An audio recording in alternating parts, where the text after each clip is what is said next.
श्री राधे। सबको प्रणाम।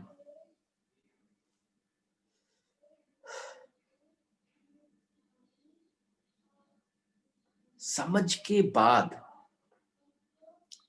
थोड़ी सी ऐसी अनुभूति होती है, आप समझना, थोड़ा सा कुछ जान जाओ, थोड़ी सी पर्द खुले, थोड़ा सा तुम भीतर जाओ, थोड़ा सा तुम पर्दों को इर्द गिर्द जो तुम्हारे दिए के चारों तरफ है उनको गिरा दो। कैसा लगता है?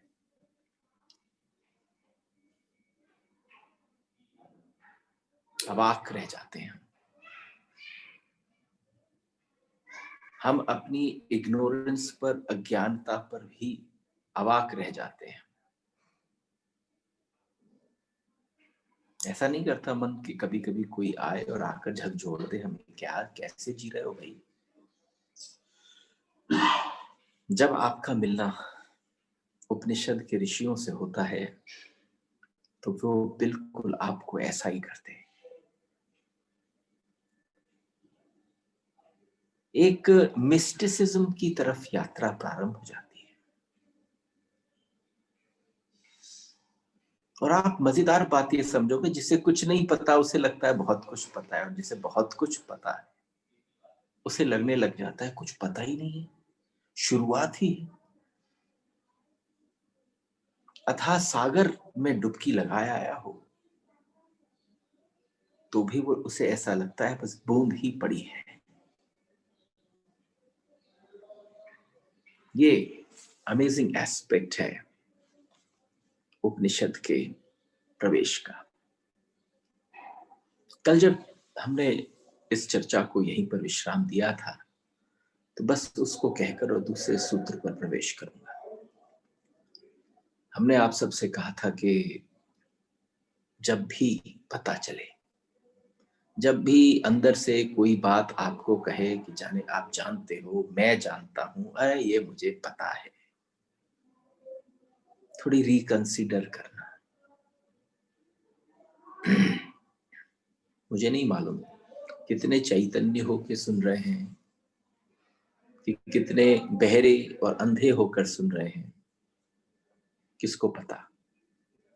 आंखें खुली भी होती हैं तो भी अंधे होते हैं, कान सारे शोर सुन रहा होता है लेकिन जो सुनने वाली बात है वो मिस हो जाती है।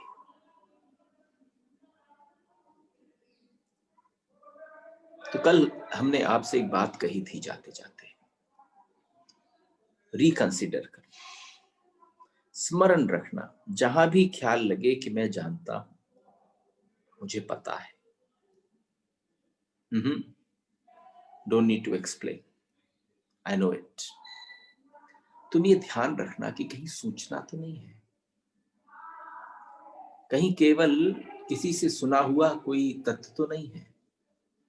तुमने अपना मंथन किया है उसमें, तुमने अपनी अपनी रई चलाई है उसमें।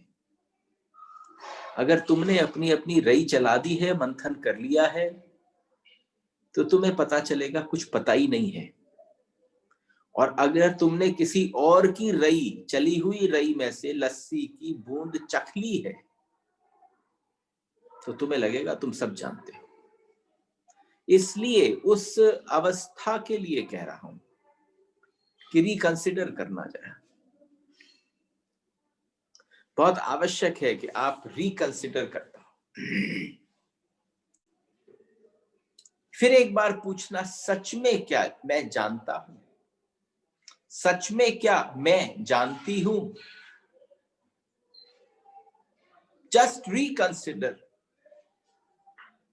कि शब्द है, कि शास्त्र है, कि सिद्धांत है, कि स्मृति है, ध्यान है, जाना है मैंने कुछ। तुमने 2-4 बार गीता सुन ली और तुम्हें लगता है तुम महाप्रकांड विद्वान पंडित हो गए, तुम्हें सब पता है। अब कोई तुम्हारे सामने आ जाए, भले ही मूढ़ दिखता हो, बालक जैसा दिखता हो। ध्यान रखने की बात है, जब शुकदेव पहुंचे थे भरी सभा के बीच में तो 16 वर्ष के थे,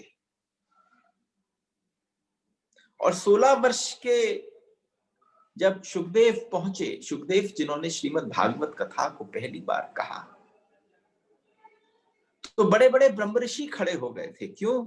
इसलिए खड़े हो गए क्योंकि साक्षात जिसने भागवत रची, जिसने लिखी, वो भी वहां मौजूद थे। व्यास के पिता भी वहां मौजूद थे। आप समझो, पौत्र आ रहा हो और पिता और प्रपिता भी खड़े हो जाएं। अगर आपको थोड़ा सा दर्शन करा पाऊं, जब द्वितीय स्कंध में उनका पदार्पण हुआ परीक्षित को मोक्ष प्रदान करने के लिए, और जब वो चले आते हैं तो वहां पर देखा कि ऋषि खड़े हो गए, बड़े बड़े महाशय खड़े हो गए, बड़े अद्भुत विरक्त संत खड़े हो गए, सब खड़े हो गए। तो उसी समय व्यास जी को लगा मेरा पुत्र आया है, कैसे क्या करूं? तो जो ओढ़ रखा था वो उन्होंने धरती पर बिछा दिया। आइए, तो आपको ये समझने की बात है कि जो भी कुछ जाना है, आपने अपने आप से कभी प्रश्न किया कि सच में जाना है? क्योंकि जिसके ऊपर नृत्य करते हो, जिसके ऊपर लोगों को कटाक्ष करते हो, वो सबका सब केवल इंफॉर्मेशन है। आपने उस इंफॉर्मेशन को 20 पेज में पढ़ रखा, उसका तुमसे कोई संबंध नहीं है। और कहीं मेरे प्राण ने कुछ अनुभव किया हो, कुछ मैंने जिया हो, जो मेरे साथ घटा, जो मैंने सुना, और अगर वो आपकी जीवन शैली न बन गई हो तो आप समझना किसी के हृदय तक नहीं पहुंच पाएगी, कानों तक पहुंचेगी, बुद्धि तक पहुंचेगी। आदमी को लगेगा सूचना का माहिर है, गजब की इंफॉर्मेशन इकट्ठी कर रखी है। दिन रात अपने फोन पे जब गूगल पे कुछ ढूंढते हो तो आपको हर बार लगता है, oh my God, what amount of information is there. ये जितना भी फैलाव है, जिसको आप ज्ञान का फैलाव कहते हो, ये कहीं ज्ञान का फैलाव नहीं है, ये सूचना का फैलाव। क्योंकि आपका जीवन, आपकी लाइफ आपका प्रतिबिंब है। अगर वास्तव में ज्ञान उतर गया होता, अनुभव में आ गया होता, प्राण बन गया होता, तो आपको कोई बात बुरी लगी नहीं सकती थी। आप ईर्ष्या में जी नहीं सकते थे। आप कांस्टेंट प्रयत्न ही न करते कि कोई मुझे जाने, नहीं करते। जिसने खुद को जान लिया, उसके पश्चात उसका प्रयास रुक जाना चाहिए, खत्म हो जाना चाहिए, विगलित हो जाना चाहिए। यह सामने वाले की जिम्मेदारी है, आपकी जिम्मेदारी नहीं है। ये केवल सामने जिसको वो अनुभव हो गया, वो उसकी जिम्मेदारी है। क्योंकि नहीं, जरा एक बार आओ ना, आमना सामना कर लेते। उसकी धड़कनें मैंने अपनी धड़कनों के निकट अनुभव की है। जब ज्ञान आ जाए, जब अनुभूति हो जाए, तो उसकी जो धड़कन है, उस अनुभूति की जो धड़कन है, वो तुम्हारे भीतर की धड़कन से एक हो जाए। या सिर्फ रात दिया जलाए, शास्त्रों के पीछे कंठस्थ होकर दौड़ो, तो आप समझना हजारों लाखों लोग हैं जो राम नाम राम राम राम करके पूरी किताब लिख देते हैं। भला किसका हो जाना चाहिए? भला तो उसका हो जाना चाहिए जिसने प्रेस छाप रखी है, जिसने लाखों करोड़ों अरबों बार नाम राम का छाप दिया है। तो तुम्हें किसी ने बता दिया, और सबसे बड़ी बात है, अगर चलो बता भी दिया, मैं इस बात को मानता हूं, भक्ति परंपरा से हूं, कि अगर आपको किसी ने ये मार्ग दिखा दिया, तो फिर मनोदशा कैसी होनी चाहिए? मनोदशा उस भाव को जी लेनी चाहिए कि हाँ, वास्तव में मैंने अगर ये किया तो मेरा मोक्ष, मेरा इस स्थान से मुक्ति, मुझे उनके धाम में वास सब प्राप्त हो जाएगा। फिर विधायक मनोदशा होनी चाहिए। तुम लिखते भी चले जा रहे हो, कन्फ्लिक्ट में भी जी रहे हो। आपको एक और बात बताऊं, जिनके घर में सुंदर से सुंदर मंदिर, जिनके घर में निज सेवा होती हो, कोई पंडित को बिल्कुल उन्होंने, जैसे आप किसी और को अपने घर पर उस पर रखते हो सैलरी पर, ऐसे आपने उसको भी रख रखा हो अपने यहाँ पर। और आप अपने जीवन को जरा गौर से देखना, क्या वो मंदिरता केवल एक उस 4 फुट बाय 8 फुट या 6 फुट बाय 6 फुट या 8 फुट बाय 10 फुट के कमरे में ही मंदिर स्थित हो गया, कि उसका फैलाव तुम्हारे पूरे घर पर हो गया, कि सबके हृदयों में हो गया, कि तुम्हारे बर्ताव में हो गया, कि तुम्हारे एटीट्यूड में हो गया। मजा इस बात का है कि मंदिरता भीतर आ जाए, वो अनुभव से आए। मंदिर सबके यहां पर है, धर्म के पीछे सब भाग रहे हैं, धार्मिक कोई भी नहीं है। धर्म पिपासु सब हैं, पर धार्मिकता किसी ने उतारी नहीं है। इसलिए क्योंकि ज्ञान जो है वो साफ ऐसा है, जैसे एक अवस्था जो है अभी तक अनुभव में नहीं आई है, आपके संचय में आई है, आपके संचय में आई है। शास्त्र जिनको कंठस्थ हो जाते हैं, देखो बुरा लगेगा, लेकिन आप समझना जगाई ऐसी है। अब तुमने गलत आदमी को ही बुला लिया है, और आप समझना अच्छे लगने के लिए तो कहीं और किसी और के पास जाना पड़ेगा। लेकिन अगर चुभने वाली बात सुननी है, शास्त्र कंठस्थ हो गए हैं, गीता के 10 बार आवृत्ति कर ली है, गीता आ चुकी है, और आप समझना जितना भी है उससे बास आती है। क्यों? अरे आनी नहीं चाहिए थी, पुष्प खिलने चाहिए थे, उसमें से सुगंध फैलनी चाहिए थी। इत्र की भांति आप पुष्प को नहीं रख सकते, लेकिन पुष्प का इत्र बना लेते हो तो हजारों वर्षों तक उसकी सुगंध ले सकते हो। अगर आपने ज्ञान को इंफॉर्मेशन के रूप में लिया और अगर आपने उसको पचाया नहीं, आपका वो अनुभूत नहीं हुआ, अनुभूति नहीं हुई, तो आप समझना फिर उसके बाद बिल्कुल ऐसी बदबू आएगी जैसे केरोसिन के तेल में से आती। ये सबके साथ हो चुका है। तुमने उसको सुगंध का माध्यम नहीं बनाया।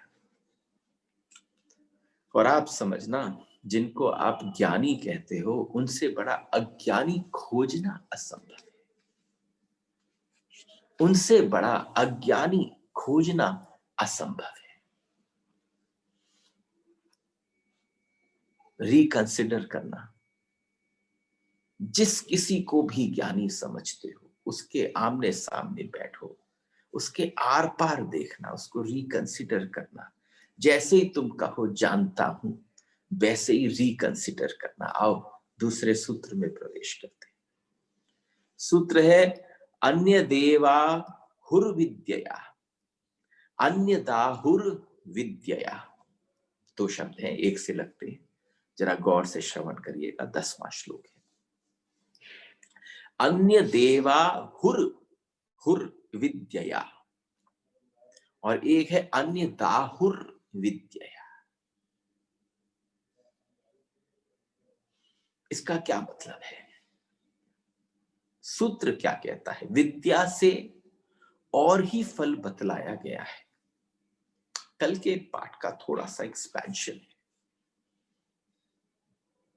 लेकिन बहुत इंटरेस्टिंग एक्सपेंशन है। May further open up doors which are closed within us. इति शुश्रुम धीराणाम, इति शुश्रुम धीराणाम ये नस्तद विचक्षरे। पूरे सूत्र का मतलब है विद्या से और ही फल बतलाया गया है तथा अविद्या से और ही फल बतलाया गया है। आपको कितने साधारण शब्द दिखते होंगे। जैसे आप समझना, आपके सामने शब्द आ जाए तो आप कहोगे जागो का मतलब है भैया तो शब्द है, समझ में कुछ नहीं आ रहा है। लेकिन अगर आप थोड़ा सा गहन घुस जाए, ऐसे हमने बुद्धिमान पुरुषों से सुना है ऐसा हमने बुद्धिमान पुरुषों से सुना है जिन्होंने हमारे प्रति उनकी व्याख्या की थी। देखो, आपको एक बात बताऊं, कितनी बड़ी भ्रांति से मुक्ति मिल रही है। आडंबर में श्रीमद् भागवत के लिए अन्य अन्य हम लोगों को निमंत्रण करते हैं अपने यहां पर, और आप समझना बिल्कुल ऐसा लगता है जैसे कि समक्ष सामने व्यासपीठ विद्यमान है। वो पूरा का पूरा उस फसाड को अगर देखा जाए, लेकिन अगर आप ये कहें थोड़ा रिकंसिडर करें, थोड़ा भीतर प्रविष्ट करें, ज्ञान यानी विस्डम और इग्नोरेंस का अंतर कहां है। आप जीवन बिता सकते हैं एक शास्त्र को समझने में, लेकिन जैसे ही आप उसको कहना प्रारंभ करते हैं, जैसे ही वो आपसे प्रकट होता है। सुखदेव जी जब अपने गुरु के पास बैठे थे, तो जैसे ही गुरु ने, व्यास जी ने उनको पहली बार बताया, तो उन्होंने कहा थोड़ा थोड़ा आया, लेकिन अभी पूरी तरह से समझ में नहीं आया। तो उन्होंने दूसरी बार तैयारी करी, तो उन्होंने कहा आया, थोड़ा हृदय का हिस्सा बन जाए तो अच्छा। तो मतलब पहली बार में हृदय तक पहुंचा था, दूसरी बार में हृदय तक पहुंच गया था, उसमें मिश्रण हो रहा था। आपका सोच, आपकी विचार, आपकी परिस्थिति बदल रही थी। जब उन्होंने कहा एक बार और, तो उन्होंने कहा अब इसको कहते कहते समझना। जिस परंपरा का हूं, वहां की परंपरा बोलने की परंपरा है। वहां की परंपरा पढ़ाने की परंपरा नहीं है, वाचन की परंपरा है। तो अब आप ये समझिए, how will we enter into अन्य देवा हुर विद्या, अन्य दाहुर विद्या। तो किस प्रकार की अवस्था को ऐसे कहा जाएगा? अन्य देवा हुर विद्या, अन्य दाहुर विद्या। उपनिषद अविद्या का अर्थ, उपनिषद जरा प्रवेश करने वाली बात है कि उपनिषद अविद्या का अर्थ मात्र अज्ञान नहीं करते।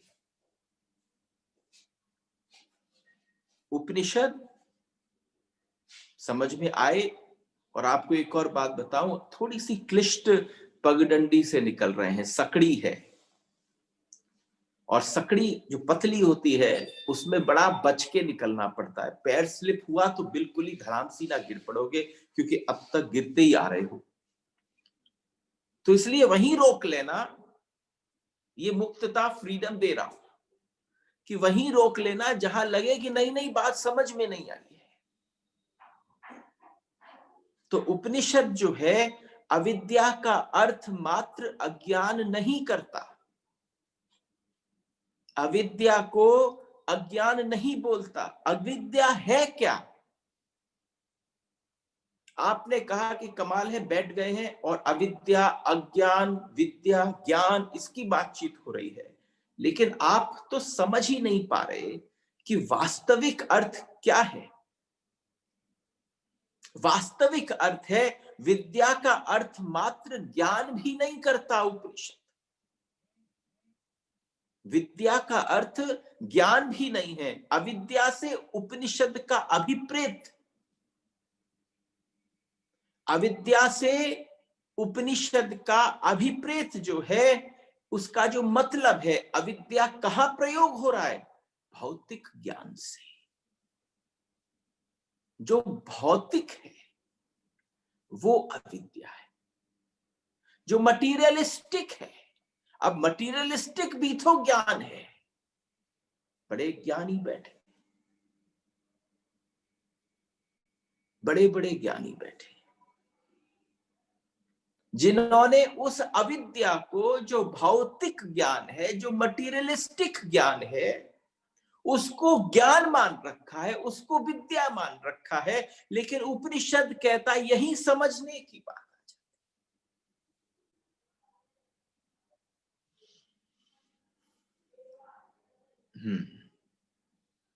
क्योंकि अगर हम अंदर प्रविष्ट कर पाते हैं तो आप समझना पूरी तरह से क्लियर हो जाएगा।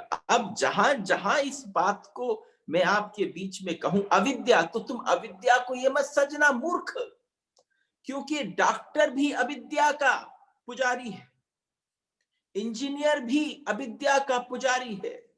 हो सकता है उसमें ज्ञान हो सकता है उसकी रुचि दूसरे प्रकार की ज्ञान की तरफ भी हो। मैंने ये प्रारंभ में ही खोल दिया। एक दुकानदार पर, एक व्यापारी, एक बिजनेसमैन, तो अगर आप इनकी धारणा को इन शब्दों में प्रस्तुत करेंगे इस जीवन में जीने वाले लोगों को, आपके चारों तरफ जो भीड़ मौजूद है उसको कैसे डिफाइन करेंगे? अविद्या से अर्थ है वैसी विद्या, समझना। अविद्या से अर्थ है वैसी विद्या जिसने स्वयं को नहीं जाना, यानी जो विद्या आपको आपसे न मिलाए वो अविद्या। इजी हो गया ना? अब आ गया ना समझ में? जिसका संबंध स्वयं से नहीं है, जिसका संबंध आपके स्वयं से नहीं है, उसने जैसे ही कहा तो अविद्या पदार्थ विद्या का नाम है।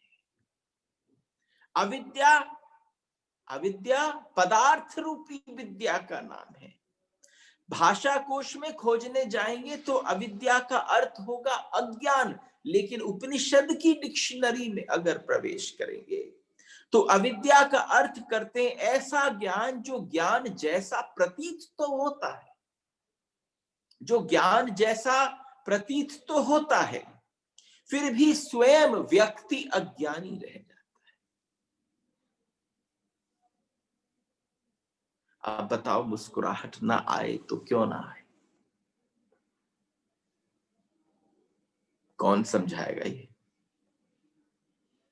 आप बताओ, क्या हम इस ऋण से उऋण हो सकते हैं? उपनिषदों के ऋषियों के ऋण से कभी उऋण नहीं हो सकते। आप तो जिसने स्वयं को जाना उसको तिरस्कार कर कर चल रहे हो। वो कहां किसी कोने में होगा तुम्हें पता नहीं है, तुम्हारी खोज भी नहीं है। और जिसने अपने अज्ञानता का प्रदर्शन कर रखा है, जो अविद्या का पुजारी है, जिसको लगता है परम ज्ञानी है, पीछे पीछे भाग रहे। ऐसा ज्ञान जिससे हम सब जान लेते हैं लेकिन स्वयं अपरिचित रह जाते हैं, उसको अविद्या कहते हैं। अब आप समझिए हम कौन सी कैटेगरी में आ गए, जिससे हम सब कुछ जान लेते हैं, सारी जानकारी मिल जाती है, सारी इंफॉर्मेशन मिल जाती है, लेकिन स्वयं अपने अलावा just we are not known. अगर ठीक से अनुवाद करें तो अविद्या का अर्थ होगा साइंस, किसी भी प्रकार की साइंस। अविद्या का अर्थ होगा विज्ञान। बहुत अजीब लगेगी बात, अविद्या का अर्थ होगा पदार्थ ज्ञान, अविद्या का अर्थ होगा पर ज्ञान। क्योंकि जैसे ही विद्या का अर्थ जो होगा वो आत्मज्ञान हो जाए। एक पदार्थ ज्ञान है, एक पर ज्ञान है और एक आत्मज्ञान है। दोनों में विशेष अंतर है। एक पर और एक आत्म। आप समझना, सारा ज्ञान जिसको हमने ज्ञान मान रखा है पदार्थ का ज्ञान है। विद्या से सिर्फ ज्ञान अभिप्रेत नहीं होता, विद्या से ट्रांसफॉर्मेशन, विद्या से रूपांतरण, विद्या से रूपांतरण अभिप्रेत है। अगर विद्या है तो ट्रांसफॉर्मेशन बिना करे मानेगी नहीं। अभी भी तुम अगर, वो कहते हैं ना कि बाहर तुमने पढ़ लिया कि भाई ज्ञानी लोग कैसे प्रस्तुत होते हैं, ज्ञानी लोग कैसे गंभीरता से बात करते हैं, ज्ञानी लोगों को क्या करना चाहिए। वो बहुत सारी किताबें हैं, स्टीफन कोवी आदि सबकी, जो ये बताते हैं how to influence people. Science है, इन्फ्लुएंस करना भी तो साइंस है। लेकिन आप समझो, आपको खुद को इन्फ्लुएंस करने के लिए क्या करना चाहिए? आप किससे इन्फ्लुएंस्ड हुए वो पर है। और अगर आपके भीतर आत्मा में वो ज्ञान की धारा बहने लगी तो बात भिन्न हो गई। बस this is a very fine difference between wisdom and ignorance. उसे अब उपनिषद ज्ञान नहीं कहेंगे, उसे उपनिषद का ऋषि कभी ज्ञान की श्रेणी में रखेगा भी नहीं, संभव ही नहीं। मैंने कुछ जाना और जानकर भी मैं वैसा रह गया जैसा मैं जानने से पहले था, और ऐसा जानने को उपनिषद विद्या ना कहेंगे। अगर मेरे जानने के पश्चात आप समझना, मैं आपको सीधे सीधे बात बोलता हूं, इस ईशावास्य को सुनने के बाद इससे पहले जैसे तुम थे तुम वैसे रह गए तो मेरा ईशावास्य कहना बेकार। अगर तुम में कोई परिवर्तन नहीं आया, कोई रूपांतरण नहीं हुआ, कोई ट्रांसफॉर्मेशन नहीं हुआ, तो आप समझना बिल्कुल वैसा ही है जैसे पर ज्ञान है, जैसे अविद्या है, जैसे अज्ञानी है।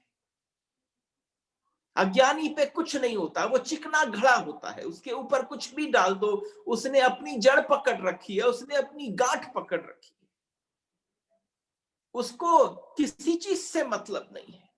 मैंने जाना कि मैं बदला, मैंने जान लिया कि मैं बदला, मैंने जाना कि मैं दूसरा हो गया, मैंने जाना कि मेरे भीतर कुछ बदलने लग गया। आप समझना, मेरे भीतर कुछ बदलने लग गया। जानकर मैं ही वह रह जाऊं जो मैं न जानकर था। अगर मैं वही रह गया तो अविद्या है, और अगर मैं रूपांतरित हो गया, अगर मैं रूपांतरित हो गया तो समझने की बात है कि वो विद्या है। ऐसा ज्ञान जो सिर्फ एडिशन नहीं, ऐसा ज्ञान जो सिर्फ आप में कुछ ऐड नहीं करता है, आप में कुछ जानकारी नहीं छोड़ता, वरन ट्रांसफॉर्मेशन, रूपांतरण है, आपको बदल सकता है और आप और ही कर जाते हैं, उसको नया जन्म दे देते हैं, उसको उपनिषद विद्या कहता है। We have been talking a lot about Socrates from few days, but Socrates had said something जिस पर बहुत उपद्रव हुआ। सॉक्रेट्स ने कहा नॉलेज इज वर्च्यू। सोक्रेट्स ने कहा नॉलेज इज वर्च्यू, ज्ञान ही सद्गुण है, ज्ञान ही सद्गुण है। यूनान में सैकड़ों वर्षों तक इस पर विवाद चला, यूनान पर सैकड़ों वर्षों तक खूब इस पर लड़ाइयां हुई, छिड़ी, क्योंकि साधारणतः हम सोचते हैं अकेले ज्ञान से सद्गुण का क्या संबंध हो सकता है, अकेले केवल ज्ञान से हमारे जीवन के सद्गुणों का क्या संबंध। एक आदमी जान लेता है कि क्रोध बुरा है, भाई एक आदमी जान लेता है कि क्रोध बुरा है, फिर भी क्रोध तो नहीं जाता। ये उन सब लोगों के लिए समर्पित है जो अपने अपने जीवन में, अपने अपने छोटे छोटे दुनियाओं में, अपने छोटे छोटे घरों में कहीं किसी के उबलते हुए क्रोध से बड़े परेशान हैं। Socrates had said कि नॉलेज इज वर्च्यू। एक बात आदमी को ज्ञान दे दो कि भाई क्रोध सही नहीं है, क्रोध बुरा है, तो आपने कितनी बार किसी से कहा होगा, आपका कोई बेटा होगा, आपका पति होंगे, आपके कोई परिवार में होगा जो 2 सेकंड में उबल जाता है। तो आप समझो कि अगर आप किसी से चलते चलते पूछो, हाँ भाई बड़ा तुनक मिजाज आदमी है, तुमको हाँ जी कहां से आ रहे हो, वो आपको सीधे सीधे उत्तर दे चूल्हे से, तो हाँ बिल्कुल लग रहा है चूल्हे से ही आ रहे हो, क्योंकि इतने उबल रहे हो। और अगर उस आदमी को कह दो कि क्रोध बुरा है और वो क्रोध करना नहीं छोड़ता, वह आदमी जान लेता है चोरी बुरी है लेकिन चोरी करना बंद नहीं करता। एक आदमी जान लेता है लोभ बुरा है लेकिन लोभ करना नहीं छोड़ता। कहां छोड़ता है? आपको कितनी 70-70, 60-60 वर्ष आयु हो गई यहां बैठे हुए सब जनों की। तुमसे जिसने कहा जो जो चीज बुरी है तुमने छोड़ी, तुम कहोगे कि भाई कही थी कि बुरी है, छोड़ने को नहीं कही। तो अब आप बताओ छोड़ने को कैसे कहें कि तुमने अपने मुंह में एक लॉलीपॉप चूस रखी है और बोला जाए लॉलीपॉप चूसना बुरा है, तुमसे ले रहे हो क्योंकि उसमें स्वाद आ रहा है, तुम्हें उसमें बल दिख रहा है, तो सामने वाला पकड़ के तुम्हारे उस पाइप को खींच के और फेंक दे तो वो छूटना हो गया? नहीं, तुम बाजार से जाओगे दूसरी ले आओगे। तो जब तुम थोड़े आसपास बैठे होते हो किसी की शरण में, किसी की छाया में, तो तुम उस क्रोध रूपी लॉलीपॉप को, लोभ को, मोह को चूसते नहीं हो। तुम ये दिखाते हो देखो मैं कितना शांत हो रहा। लेकिन सोक्रेटिस कहता है जिसने जान लिया लोभ बुरा है उसका लोभ चला ही जाएगा, जिसने जान लिया वास्तव में जान लिया, माना नहीं, जिसने जान लिया कि क्रोध बुरा है तो क्रोध चला जाएगा। लोभ न गया तो अविद्या है, जो जानने का धोखा है। तो आप समझना जितने लोग शास्त्र सुन रहे हैं, जितने लोग अपने अपने जीवन में अध्यात्म के पथ पर चल रहे हैं, उन्होंने अपने आप को कितने वर्षों तक धोखा दिया है।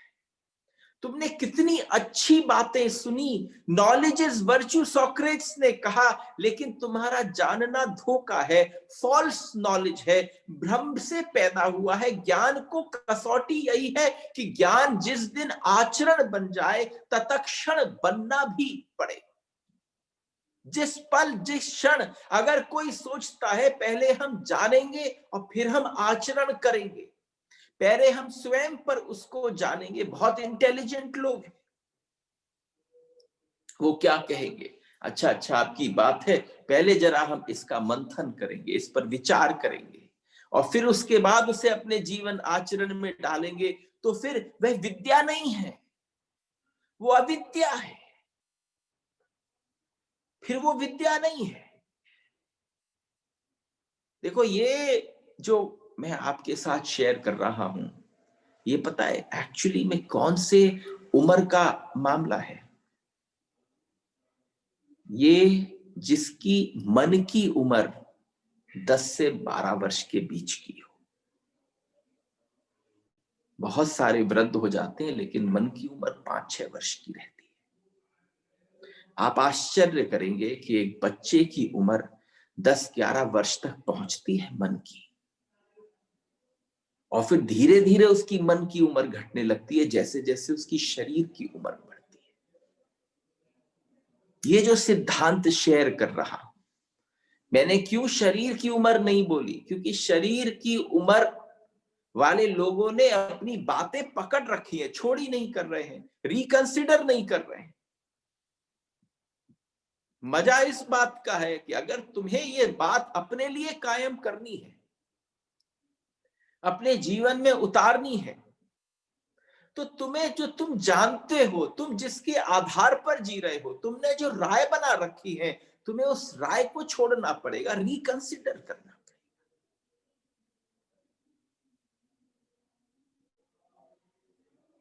मैं तो कभी कभी आश्चर्यचकित हो जाता हूं आप सबके मौन पर। आपको मौन सिखाने की जरूरत ही नहीं है, क्योंकि आप समझिए कि क्या कभी किसी ने देखा कि हम अपने पर्सनल लाइफ में इतना मौन रख सकते हैं? आज 21 डेज हो गए मुझे बोलते बोलते।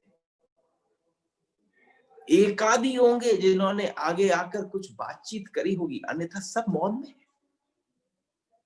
गजब की बात है।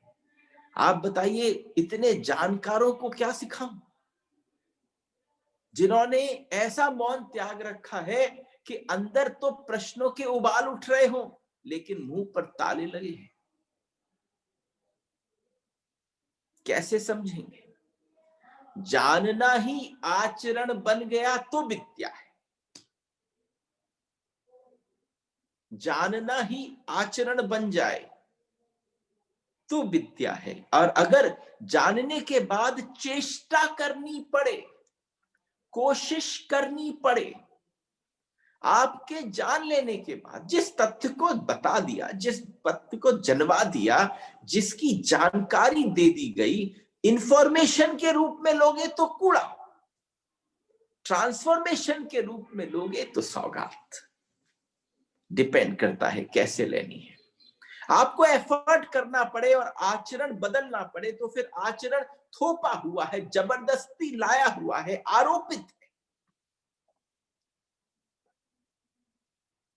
इस बात को समझ लेना आवश्यक है। और ऐसा ज्ञान जिसको आचरण बनाने के लिए आरोपित करना पड़े, जो अपने आप आचरण न बने, उपनिषद उसको अविद्या कहते हैं। वो साक्षात अविद्या है। उपनिषद उसे विद्या कहते हैं जिसने जाना नहीं कि जीवन बदला नहीं, जिसने जिस पल हुआ, आप 24 घंटे अष्टावक्र सुनो या कोई और ग्रंथ सुन रहे हो या गीता पढ़ ली, सबकी बात कहां है? हियर और नाउ। तुम जी रहे हो देन एंड देयर में। कमाल है।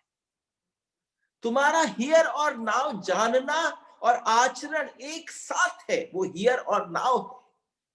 लेकिन तुम समझो कि हाँ आज सुनी है बात, क्या बात है, बड़ी मजेदार बात कही थी आज। और जैसे ही हमारे गुरुजी ने हमको ये बात समझाई तो मुझे लगा इस पर तो मंथन करना चाहिए। बन गया कूड़ा, बन गया अविद्या। मंथन क्या है? तेरे को जिस समय समझ में आ गई, जिस पल और जिस क्षण आ गई, बात खत्म हो गई। और ऐसा क्या होता है, हम जान तो लेते हैं लेकिन रूपांतरण नहीं होता। आप समझना, एक तरीके का परिकर होता है जिसके साथ आपका मिलना हो जाता है। मैं स्कूलिंग अपने देहरादून आदि, अहमदाबाद कॉलेज आदि सब कुछ हुआ। तो जैसे अपने मित्रों के साथ बातचीत हो रही होती है, सखाओं के साथ बात हो रही होती है, अगर कहूं कि ऐसे आपके साथ बात कर रहा हूं, तो हमारे मित्र क्या कहते, इतनी बात सुनी लेकिन व्हाई दिस रूपांतरण इज नॉट हैपनिंग। आप समझना, थोड़ा भी कोई बूढ़ा हो जाए तो वो ये पूछ नहीं पाता कि रूपांतरण क्यों नहीं हो रहा। उसे तो लगता है सिर्फ सुन लेना रूपांतरण है। यही गलती है। सुन लेना रूपांतरण नहीं है। बताओ, आपने दसियों सालों में इतना नहीं सुना होगा जितना आपने इस 2020 में सुन लिया होगा। अगर इस 2020 में रूपांतरण नहीं हुआ तो फिर कब होगा? किसी और वायरस का इंतजार करेंगे? नहीं ना। तो आप समझो, एक प्रश्न उठता है, मौलिक प्रश्न है, एब्सोल्युटली इंपॉर्टेंट है कि रूपांतरण क्यों नहीं होता? इतना सब कुछ करने के पश्चात इच्छा है, अंदर ललक है। ललक न होती तो तुम सब यहां बैठे न होते। अगर तुम्हारी जानने की इच्छा न होती तो हम सब साथ न होते। न मालूम कितने लोग हमारे पास आकर कहते हैं कि हमें पता है क्रोध बुरा है। I understand, I am really, मैं बहुत परेशान हूं। मुझे पता है क्रोध बुरा है, पता है क्रोध जहर है, मुझे पता है क्रोध जलाता है, आग है, नरक है। लोभ, मोह, एक एक शब्द को उठा लो। जो तुम्हारे जीवन में जिस तरफ के सेंटर की तरफ बैठकर चर्चा कर रहे हो, तो तुम समझना सारे गणित यहां मौजूद हैं। लेकिन ये सब जानने के बाद फिर भी क्रोध छूटता नहीं। प्लीज बताइए, आप समझना मजा किस बात का आता है कि जब किसी के अंदर आग जानने की न हो, आग रूपांतरण की हो, तो प्रश्न मजेदार हो जाते हैं। पकड़ लेने का मन करता है उसको। क्या बात है, बड़े दिनों से इंतजार था कि तुम पधारे। क्योंकि तुम्हारी सिर्फ जिज्ञासा नहीं है, तुम्हारी भीतर की एक इच्छा प्रकट हो गई है रूपांतरण की। तो उनसे मेरे को कहना होता है, तुम जानते हो सबसे बड़ी बात है, प्रॉब्लम यह है जानकारी है तुम्हारी, तुम जानते हो यह तुम्हारी भूल हो रही है। प्रॉब्लम यह है तुमने क्रोध के विषय में बहुत ज्यादा जानकारी इकट्ठी कर ली है, तुम जान गए हो, ये भूल हो गई है। तुम जानते नहीं हो, तुम्हें पता नहीं है कि सच में क्रोध नरक है। भूल कहां है, किस अवस्था की भूल है? क्या ये संभव है किसी को पता हो कि क्रोध नरक है और वो क्रोध के बाहर छलांग न लगा पाए? क्या ये संभव है? किसी व्यक्ति को पता चल जाए कि क्रोध, लोभ, मोह, मद, मत्सर, असूया ये सब जहर है, नरक है, और जिस समय कहीं आग लग रही हो और जैसे ही आग का तुम्हें पता चले, जिस जगह पर बैठे हो, जिस सोफे पे बैठे हो, वहीं पर अगर आग लग जाए तो तुम क्या करोगे? अरे एकदम छलांग उठाओगे, लगाओगे। तुम क्या उस समय ये सोचोगे देखता हूं ये मुझे जलाएगी कि नहीं? आप रूपांतरण की बात कर रहे हो ना। अगर मैं आपसे कहूं आपको जो भी चीज जलाती है, जो भी आपको परेशान करती है, बुद्ध ने एक जगह कहा कि एक व्यक्ति को समझाया बुद्ध ने, दुख था उसका जीवन, पीड़ा से भरा पड़ा था, चारों तरफ सिवाय चिंताओं के उसके जीवन में कुछ भी नहीं था। तो उस समय उन्होंने कहा कि सारी चिंताओं को छोड़कर बाहर आ जा। यही तो कहते हैं संत जन, क्या कहते हैं? सारी चिंताओं को छोड़ बाहर आ जा, हम तुझे मार्ग बता देते हैं, हम तुझे तरीका बता देते हैं। उसने कहा मार्ग आप बता दें, कृपा करें, आप मेरे ऊपर कृपा करें। ऐसे सैकड़ों वृंदावन में आते, सैकड़ों इस भवन जहां से बोल रहा हूं, इस गुरुधाम में आते हैं, आकर पूछते हैं मार्ग बताएं। और जब आप उनसे कहते हैं ठीक है मैं कोशिश करूंगा, बाहर आने की आहिस्ता आहिस्ता, मैं बाहर कोशिश करूंगा आने की आहिस्ता आहिस्ता, तो उसी समय बुद्ध ने उस आदमी से कहा कैसा पागल है। आज आप समझना, अगर कोई तुमसे कह दे कि कैसा पागल है तू, तो तुम उसके पास जाओगे नहीं। और उस आदमी को अगर इस बात की चिंता हो कि ये मेरे पास आए, वो तुमको पागल कहेगा नहीं। मजेदार बात यह है कि वास्तविक गुरु वो होगा जो तुम पहुंच जाओ और कहो ए पागल यहां, वो सबसे पहले तेरे अहम को विगलित करेगा। आनंद की बात है। और उस समय बुद्ध ने कहा कि कैसे पागल हो तुम, जिसके घर में आग लगी है। आप बताओ, जिसके घर में आग लगी है उससे कह दो अरे तेरे घर में आग लगी है, देख आग लगी है। और उस समय वो आपसे कहे ठीक है क्रमशः जाकर देखता हूं, थोड़ा आहिस्ता आहिस्ता बाहर निकलता हूं, धीरे धीरे बाहर निकलने की कोशिश करता हूं। बुद्ध ने कहा अच्छा होता वह आदमी कह देता तुम झूठे हो, तुम झूठ बोल रहे हो। और जैसे ही कह देते तुम झूठ बोल रहे हो, तुम ठीक कहते हो आग लगी है, लेकिन मैं धीरे धीरे निकलूंगा। आप सब अपने जीवन में यही कर रहे हो, इसलिए रूपांतरण नहीं हो रहा है। आप सब, कोई यहां अलग नहीं है। शरीर अलग हो सकते हैं, उनको जिन जिन बातों पर बताया गया, समझाया गया, कहा गया, सिखाया गया, स्पून फीडिंग करी गई, उन्होंने कहा अच्छा विचार करता हूं, देखता हूं, आहिस्ता आहिस्ता बाहर निकलता।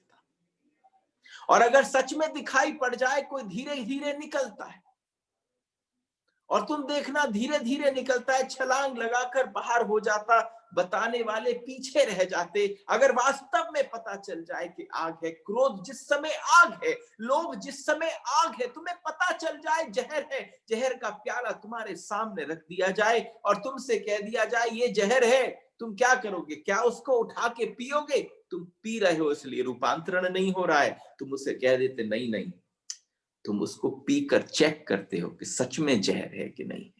तुम उस जलते हुए में हाथ जलाते हो, यही तो तुम अपने क्रोध के साथ कर रहे हो, लोभ के साथ कर रहे हो। तुम कहते हो रूपांतरण, तुम ही नहीं चाहते रूपांतरण, तुम ही तो रिस्पॉन्सिबल हो। फिर तुम उसके बाद कहोगे कि मैंने आपको बताया, इस गुरु पे गया, उस पे गया, उस पे गया। तुम इस ब्रह्मांड के सारे गुरुओं के पास चले जाओ, पर तुमने ही नहीं अपने उस ट्रांसफॉर्मेशन को करना चाहा, रूपांतरण होना ही नहीं देना चाहा। जब कोई कहता है कि मैं जानता हूं क्रोध बुरा है, जब कोई कहता है कि मैं जानता हूं, आई नो क्रोध बुरा है, फिर भी क्रोध से छुटकारा नहीं होता,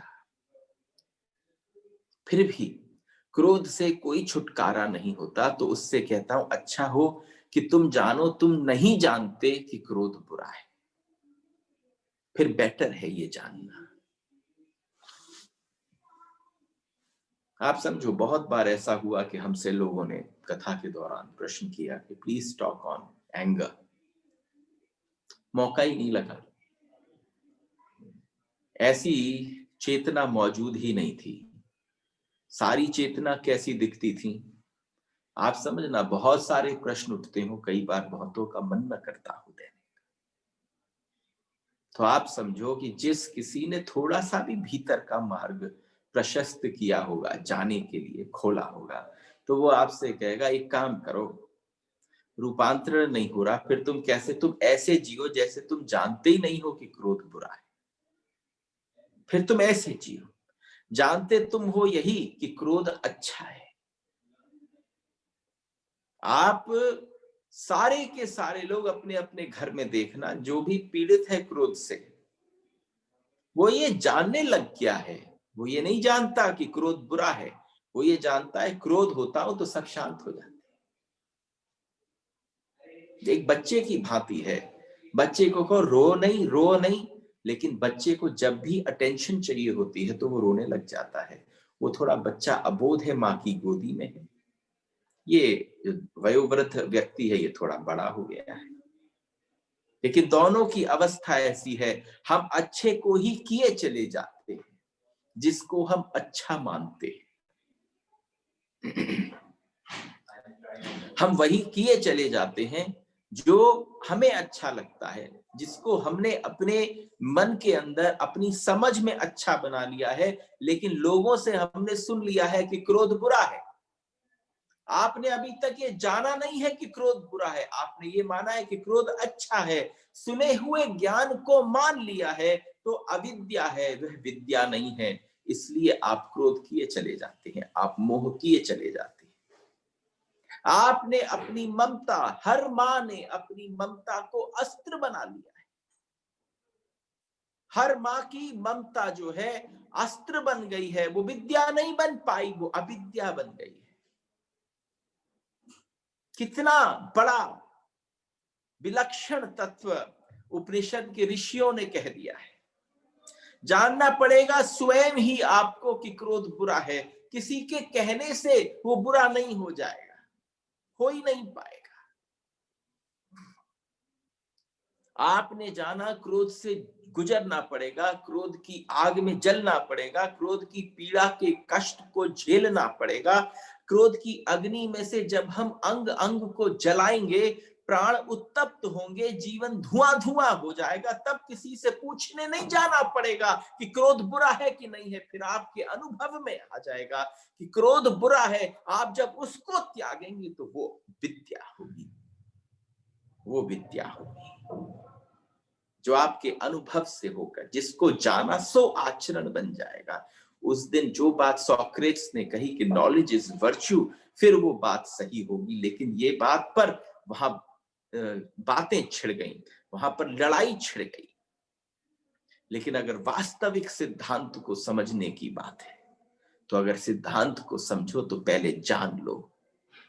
तुमने दूसरे के जान पर, तुमने दूसरे के उधार के ज्ञान पर अपने पूरे जीवन की एस्टैब्लिशमेंट को खड़ा कर दिया है, बिना जाने। उस ज्ञान को उपनिषद विद्या कहते हैं, जो अपने में ही मुक्ति है। अगर आप मुक्त मुक्त मुक्त की बात कर रहे हैं, अभी आप मुक्ति को समझे भी नहीं। देखो, भक्ति मार्ग का पथिक हूं, ज्ञान की चर्चा कर रहा हूं, लेकिन आप समझना, यहां एक एक शब्द मेरे लिए उस भक्ति की परंपरा में पूरी तरह से तरल होकर, पूरी तरह से मजकर, जब उसकी कृपा के रूप में बदला होगा, तब मजा उस बात का आया जब किसी ने मेरे पीछे, ये इस व्यासपीठ के पीछे इस पूरी वॉल पर एक पेंटिंग है। तो यहाँ किसी ने, जो सुन रहे हैं, उन्होंने हमसे एक फोटो मांगी पूरी वॉल की। जब हमने फोटो भेजी तो इधर पीछे राधा रानी है। तो जैसी राधा रानी को देखा उन्होंने, तो उन्होंने कहा, ओ अब मैं समझी। मैं, बताइए क्या समझी? आपके राज की बात। तो मेरे को बड़ा मजा आया कि मेरे राज की बात कोई और जानता है, चलो बता। Just sharing.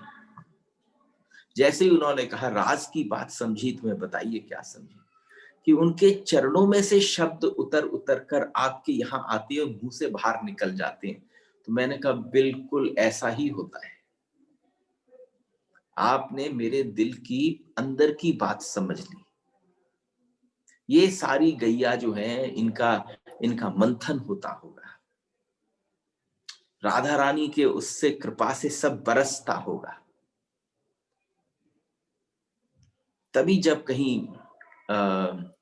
ऐसी घटना घटती है कि कहीं यहां से उठने के बाद पता चलता है, जब हम कभी अपने ताताश्री के साथ बैठे और माँ के साथ बैठे और रोज की चर्चा जैसे शेयर होती हो, तो हमसे कहा गया, हाँ भाई क्या हुआ, आज क्या बोले?